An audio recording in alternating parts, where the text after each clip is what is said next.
This is Chris doing a quick tutorial on how to calibrate DJI RONIN RS2, which would also still apply to the RS. Whichever is the smaller version. What do I have? This is a DJI RONIN RS2. As of recently, there is now an RS3. The RS3 is more up to date than the RS2, but the RS2 and RS3 have similarities, such as how to calibrate and level. First and foremost, we always start with mounting our base plate right onto the bottom of the camera. Having one screw fastener tends to do the trick to keep it nice and sturdy in place. When you start to move up in weight class of cameras, such as that beast of a Blackmagic, that's when you can take full advantage of the multiple inserts. Once we are ready to put this on this, it is just a balancing game. Go ahead and you fasten it right on, which, yeah, make sure it's locked on. There is only 3 main axes that you really need to pay attention on to balance it properly so that your gimbal then can calibrate. There's locking mechanisms on each axis. The first one that I like to start with is front and back axis. This knob right here. All you want to do to know that this is balanced is moving the camera up and down until staying perfectly in place as is for where it is. Now having this lock locked off, this lock locked off, having this lock locked off. Now it's time to actually position where the camera should be on this initial base plate here. So I'm gonna go ahead and unlock that as using this trusty knob. I'm just gonna slowly move it forward until the camera sits perfectly balanced and level. I'm gonna lock it off and just do the test. The typical test to see how level it is if you can put it at any point in the rotation and it will stay. And if it doesn't, that means I need to readjust this. The best part is, like, you just keep playing, keep nudging each direction until it feels like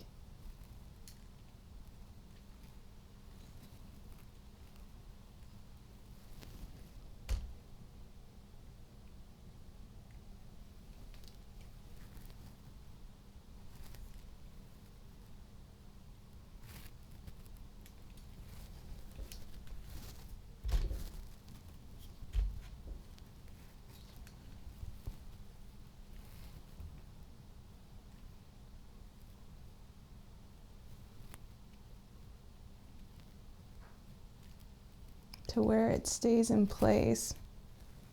There we go. Take your time, be patient, and really look for that sweet spot where when you reposition it to any point in its axis here, it stays. And as you can see, it's doing that. So that axis is good. As soon as you get that, make sure all those points are locked off at the plate. It's locked off here at the plate. And we're gonna lock it off here at the back. Hear that click? And now we're gonna do the same with this left and right axis. As you can see, it wants to just go this way right away, which means the balancing game, which is so metaphorical for life. Take the time to balance things out, especially if you're just doing it for the first time. And what you want to look for at this point is you want to see the camera just want to naturally come back to the middle. Which we're kind of there. It just kind of finds its way there. That feels good to me. The last axis you really got to worry about is the pan here. Leaning it to the right, you can see it wants to swivel. And again, we don't want to see the swivel. We kind of just want it to be chill.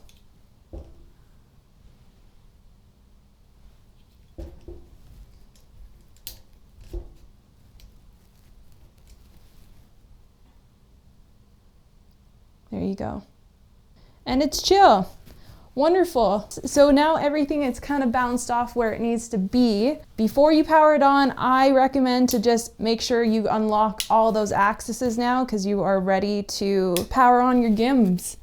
Power on the gimbs. Oh, the power button is on the side here. We hold it.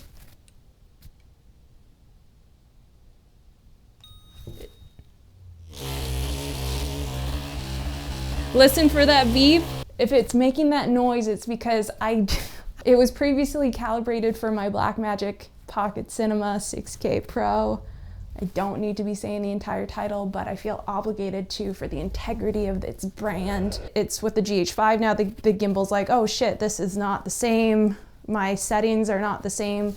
And it's just gonna ask if we can recalibrate. So we said yes. It will vibrate, and depending on how well you balance the camera and the gimbal all together will vary how loud it's going to vibrate or how much noise it's gonna make. The better you calibrate it, the less problems you're gonna have from the gimbal. The gimbal will talk to you. And that's the beauty of the updated model, is that it does have the screens on there now to tell you what's up. I would recommend to always play around with every setting for you to get to know what each setting does, especially when you have your mode in your modes. Play around with the modes, because once you are able to play with the FPV mode, that's when you get to do the 360 and whatnot and whatnot. I definitely wanted to give this a go, because when Sarah tagged my name in a story to be like, help, I was like, yeah, I feel like I can do that. As far as tech assistance for others in my network who ask me questions on a regular, I've been continuously looking and working on ways that I can offer and deliver that for my network. So stay tuned, as I am finally in the stage of getting ready to launch and release ways I can do that. Stay tuned, and I will tell you how I can personally help you, my network, make video and your messages that you are working to get out there to your networks more accessible and achievable. Because if I can do it, you definitely can do it. Much love, best vibes. Okay.